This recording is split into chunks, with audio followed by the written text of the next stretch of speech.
আসসালামু আলাইকুম রহমতুল্লাহ। দেশ ও প্রবাস থেকে যারা ভিডিওটি দেখছেন সকলকে শুভেচ্ছা জানাই। কথা বলবো চলমান রাজনৈতিক সংকট নিয়ে, ৮ দলের মাঝে সৃষ্ট সংকট নিয়ে। এ বিষয়ে কথা বলা এবং বেশ কিছু তথ্য আপনাদের সাথে এই জন্যই শেয়ার করা জরুরি, কারণ ইতিমধ্যেই এই সংকটকে কেন্দ্র করে বিভিন্ন ডালপালা ছড়াতে শুরু করেছে। পারস্পরিক বিরোধ সেটা আস্তে আস্তে এমন একটা পর্যায়ে যাচ্ছে, সেটা নোংরামি পর্যায়ে যাচ্ছে। তো যার জন্য আসলে এই বিষয়টা স্পষ্ট হওয়া দরকার। দর্শক, আপনারা নিশ্চয়ই জানেন ২৪ পরবর্তী বাংলাদেশে তৃণমূল পর্যায়ে একটা আবহ তৈরি হয়েছে, যেখানে মানুষ পরিবর্তন চায়। যাদেরকে ক্ষমতা দেখেছিল তাদের বাহিরে একটি শক্তিকে দেখতে চায়। এক্ষেত্রে পীর সাহেব চরমোনাই সহ এদেশের ইসলামপন্থী, বাংলাদেশপন্থী এবং দেশপ্রেমিক শক্তি একটা জাগরণ তৈরি করতে পেরেছে, যেখানে ইসলাম, দেশ এবং মানবতার স্লোগানকে সামনে রেখে গোটা দেশে একটা নবজাগরণ তৈরি হয়েছে, যেটা আমরা তৃণমূল পর্যায়ে গিয়ে সেটা পৌঁছেছি। আপনারা এটাও জানেন যে ইসলামী আন্দোলন বাংলাদেশ এবং সমমনা বাংলাদেশ খেলাফত মজলিস, জমিয়ত উলামা ইসলাম সহ উলামা ইকরামদের বৃহৎ এই প্ল্যাটফর্মগুলো অনেকদিন থেকেই এই জাগরণটা তৈরি করার চেষ্টা করেছেন, এবং এর মধ্যে অন্যতম উল্লেখযোগ্য যে টার্গেট ছিল সেটা হচ্ছে এদেশের মানুষকে ইসলামকে ক্ষমতায় নেওয়ার স্বপ্ন দেখানো, যেখানে ধর্ম বর্ণ নির্বিশেষে বাংলাদেশে বসবাসকারী সব ধর্মের, সব জাতের, সব অঞ্চলের মানুষের অধিকার প্রতিষ্ঠিত হবে। সেখানে দীর্ঘদিন পর যুক্ত করা হয়েছে বাংলাদেশ জামাত ইসলামীকে, যুক্ত করা হয়েছে আরো সমমনা জাগ বা আরো কিছু দলকে। সবকিছু ভালোই চলছিল এবং বলা যেতে পারে এই সম্ভাবনাটা যত দিন যাচ্ছিল তত আরো ব্যাপক হচ্ছিল। কিন্তু কিছুদিন যাবৎ এই সম্ভাবনা ধীরে ধীরে বলা যায় ম্লান হওয়ার পথে, এবং এর পিছনে দায়টা আসলে কি? আমরা অনেকেই এটাকে আসন ভাগাভাগির ব্যাপার হিসেবে চিহ্নিত করে আমরা কেউ এক দলকে দায়ী করছি, কেউ আরেক দলকে দায়ী করছি। আসলে কি তাই? আমি স্পষ্ট করেই গত কয়েকদিন আগে স্ট্যাটাসে বলেছিলাম এবং গতকালকে বলেছিলাম যে আসলে বিশ্বাস এবং আস্থা দুটো জিনিস খুবই দামি এবং খুবই গুরুত্বপূর্ণ জিনিস। দেখুন, ৮ দলের মাঝে ইসলাম, দেশ এবং মানবতাকে সামনে রেখে যেই পথ চলা শুরু হয়েছে, এটা কিন্তু আস্থা এবং বিশ্বাসকে কেন্দ্র করে, এবং এই আস্থা এবং বিশ্বাস যতদিন পর্যন্ত টিকে থাকবে এই সম্ভাবনা তত বেশি পরিমাণ বাড়বে। আস্থা এবং বিশ্বাসের জন্য দরকার পারস্পরিক বোঝাপড়া, পারস্পরিক পরামর্শ। যে কোনো কাজের ক্ষেত্রে পারস্পরিক অবশ্যই বোঝাপড়াটা জরুরি। এটা না হলেই বিপদ তৈরি হবে, যেমনটা এখন ঘটেছে। আমি স্পষ্ট করে বলেছি, এখনো বলছি এবং নিশ্চিত করে বলছি যে চলমান সংকটটা নিছক আসন সংখ্যা নিয়ে নয়, বরং চলমান সংখ্যাটা আরেকটু গভীরে। এক্ষেত্রে আমি বিগত কিছুদিন আগেও ছোট্ট একটু স্ট্যাটাসে লিখেছিলাম যে আজকের সংকট তৈরির পেছনে বড় কারণ হচ্ছে কালক্ষেপণ, সময় ক্ষেপণ। আমি এক্ষেত্রে এককভাবে কারো দায় দিব না, সময় বলে দিবে যে কাদের কারণে এই সময় ক্ষেপণটা হয়েছে। এখন যেটা হচ্ছে যে ইসলামী আন্দোলন বাংলাদেশ এবং জামাত ইসলামী, বা ইসলামী আন্দোলন বাংলাদেশ এবং সমমনা দল জামাত ইসলামী, এদের পারস্পরিক যেই দূরত্ব, দ্বিমত, এটা তৈরি হওয়া, এর পিছনে আমি স্পেসিফিক, আপনারা জানেন যে আমি ইসলামী আন্দোলন বাংলাদেশের কেন্দ্রীয় আমেলার সদস্য, এবং আমি কুমিল্লা জেলা দক্ষিণের সভাপতি হিসেবে দায়িত্ব পালন করছি এবং নিজেও একজন প্রার্থী। এই সুবাদে খুব ভিতরের খবরগুলো আমার বেশ ভালো জানা আছে। দেখুন, আমি খুব লম্বা কথা না বলে আমি স্পেসিফিক কয়েকটা জিনিস আপনাদেরকে আমি স্পষ্ট করার চেষ্টা করব। ইতিমধ্যেই আপনারা আমাদের ইসলামী ছাত্র আন্দোলনের সাবেক সভাপতি শরীফুল ইসলাম রিয়াদের একটি স্ট্যাটাস দেখেছেন, যেখানে কিছু বিষয় ফুটে উঠেছে। আমি আরেকটু কিছু বিষয় এখানে স্পষ্ট করার চেষ্টা করছি। দেখুন, সমঝোতা যখন হয়েছে, সমঝোতার আলাপ যখন হয়েছে, এটাকে কেন্দ্র করে দেশে বিভিন্ন প্রোগ্রাম হয়েছে, প্রায় সমস্ত প্রোগ্রামগুলো কিন্তু পরামর্শ ভিত্তিক হয়েছে। এমনকি বিভাগীয় সমাবেশগুলোতে কে সভাপতিত্ব করবেন, কে প্রধান অতিথি হবেন, এই ধরনের বিষয়গুলো কিন্তু সেখানে পরামর্শ ভিত্তিক হয়েছে। কিন্তু আশ্চর্য বিষয় হচ্ছে এনসিপির মতো একটি গুরুত্বপূর্ণ দল এখানে যুক্ত হবে, এবি পার্টির মতো একটি দল এখানে যুক্ত হবে, এলডিপির মতো একটি দল যুক্ত হবে, বাংলাদেশ জামাত ইসলামী ব্যতীত ইসলামী আন্দোলন সহ বাকি আর কোনো দল সেটা জানলো না মূলত আস্থা এবং সংকট এবং দূরত্ব তৈরি সূচনাটা এদিক থেকেই তৈরি হয়েছিল। দেখুন, যেখানে একটা সমাবেশ করা, মিছিল করাটা পরামর্শ ভিত্তিক হচ্ছে, সেখানে এনসিপি, এলডিপি এবং এবি পার্টির মতো দলগুলোকে সংযুক্ত করা হচ্ছে কিন্তু পরামর্শবিহীন। দ্বিতীয়ত, ইসলামী আন্দোলন বাংলাদেশ এবং সমমনা বাংলাদেশ খেলাফত মজলিস সহ আরো দলগুলোর সাথে এখনো পর্যন্ত সমঝোতা চূড়ান্ত নয়, কিন্তু আমরা দেখছি এনসিপি, এবি পার্টি এদের সাথে সমঝোতা চূড়ান্ত হয়ে গেল। আমরা দেখছি বাংলাদেশ খেলাফত মজলিস কিংবা খেলাফত মজলিস অথবা ইসলামী আন্দোলন কারো আসনই এ পর্যন্ত ছাড়ার ব্যাপারে কোনো ডিসিশন আসছে না, অথচ বাকিদের সাথে ছেড়ে দেওয়ার জন্য ডিসিশন চলে আসছে। আমি আবারও বলছি, আস্থা এবং বিশ্বাস ছুটে যাওয়া, অনাস্থা এবং অবিশ্বাস তৈরি হওয়া, এগুলো কাজ করেছে। আরেকটা পয়েন্ট আপনাদেরকে বলি, আমি যেহেতু আবারও বলছি, আমি ইসলামী আন্দোলন বাংলাদেশের কেন্দ্রীয় কমিটির সদস্য এবং আমি একজন প্রার্থী। একজন প্রার্থীর জন্য জরুরি তিনি নমিনেশন পত্র সংগ্রহ করতে হবে, মনোনয়ন পত্র নিতে হবে দল থেকে, রাষ্ট্র থেকে। কিন্তু আমরা 15ই ডিসেম্বরের আগ পর্যন্ত জানতামই না যে জোটভুক্ত দলগুলো মনোনয়ন পত্র নেবে। আমি আপনাদেরকে একটি স্ট্যাটাস এখানে দেখাচ্ছি বাংলাদেশ জামাত ইসলামীর সেন্ট্রাল পেজ থেকে।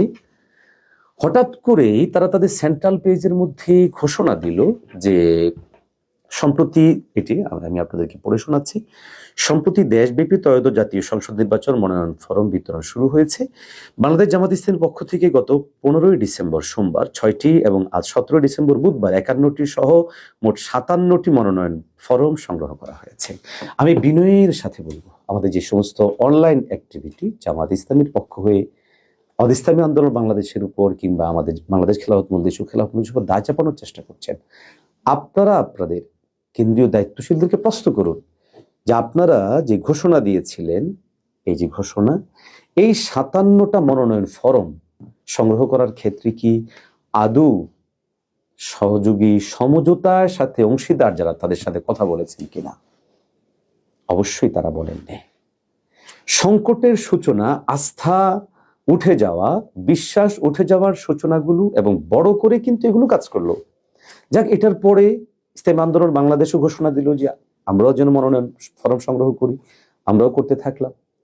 তো কদিন পরেই দেখা গেল যে এখানে এনসিপির সাথে সিদ্ধান্ত হয়ে যাচ্ছে, অন্যদের সাথে সিদ্ধান্ত হয়েই যাচ্ছে, কিন্তু আমাদের সাথে হচ্ছে না।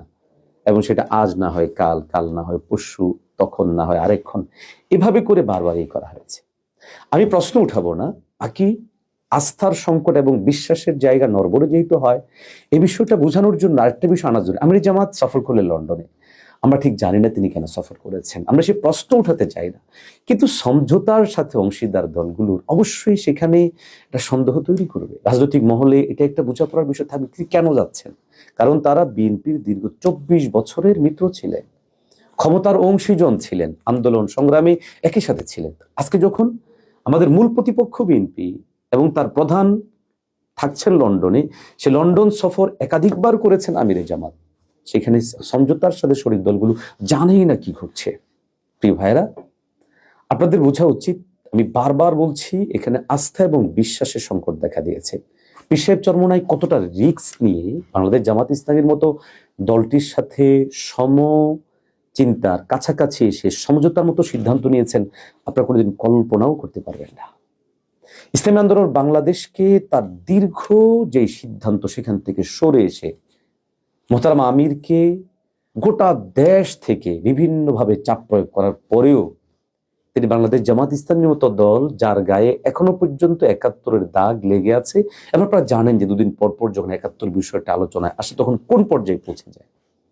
এবং সবচেয়ে বড় কথা হচ্ছে, ধর্মীয় অঙ্গনের যে সবচেয়ে বড় দাগ, তাদের প্রতিষ্ঠাতা মওদুদী সাহেবের, মরহুমের যে ভ্রান্তি বিচ্ছুতিগুলো, এগুলো সত্ত্বেও শুধুমাত্র ইসলাম, দেশ এবং মানবতাকে সামনে রেখে আমাদের মোহতারাম আমির চেষ্টা করেছিলেন এবং এখনো পর্যন্ত করছেন, যেন বাংলাদেশের পরিবর্তিত এই জায়গাটায় আমাদের দ্বিমত ভিন্নতাগুলো সত্ত্বেও কিছুটা কাছাকাছি আসা যায়। কিন্তু আপনারা যারা এই ইস্যুটাকে শুধুমাত্র আসনের কারণ দেখিয়ে ইসলামী আন্দোলনকে কেউ 30টা দিচ্ছেন, কেউ 40টা দিচ্ছেন, কেউ 10টার উপযুক্ত ভাবছেন, কেউ 50টার জন্য ভাবছেন, কেউ বা খোঁচা দিয়ে বলছেন ইসলামী আন্দোলন বাংলাদেশ যেন 200টারই উপযুক্ত প্রিয় ভাইদের সবাইকে বলবো, আমি একজন প্রার্থী, ইসলামী আন্দোলন বাংলাদেশ আমাদের সমস্ত প্রার্থীদের কাছ থেকে একরকম সাদা কাগজে সাইন নিয়েছে, কেন্দ্র যেটা সিদ্ধান্ত দিবে সেটাই যেন মানতে হয়। আমিও সেটার জন্য প্রস্তুত। আমি দীর্ঘ 6 মাস যাবত আমি আমার অঞ্চলে কাজ করছি। অবশ্য সেখানে কাজ করতে গিয়েও বেশ কিছু তিক্ত অভিজ্ঞতা হয়েছে। আমি একদম দেশব্যাপী আলোচক হিসেবে বিভিন্ন অঞ্চলেই যাই, কিন্তু আমি এবছর চেষ্টা করেছি ওই অঞ্চলে যাওয়ার জন্য। তৃণমূলের অনেক অভিজ্ঞতা আছে, আমরা শেয়ার করব। যদি কোনো একান্তই সমঝোতা ভেস্তে যায় তখন সেগুলো বলবো প্রয়োজন হলে।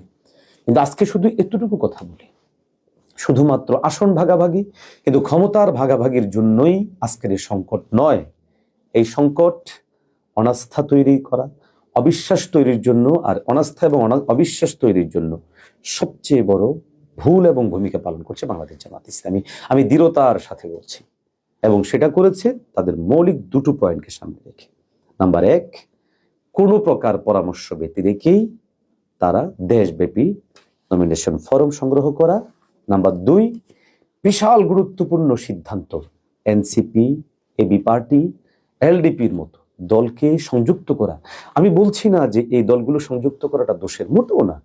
দলগুলোকে সংযুক্ত করেছে ভালো, কিন্তু সংযুক্তির আগে তো পরামর্শ করা দরকার ছিল, কথা বলা দরকার ছিল, কারণ এই সিদ্ধান্তটা ছোট সিদ্ধান্ত নয়।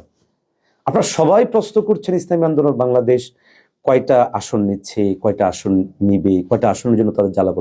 একবার ওকে প্রশ্ন করছেন বাংলাদেশ জামাত ইসলামের চাহিদা কতটুকু আসন। তাদের সেক্রেটারি জেনারেল তো অলরেডি বলেছেন 200 আসন নিবেন, 100 আসন ছাড় দিবেন।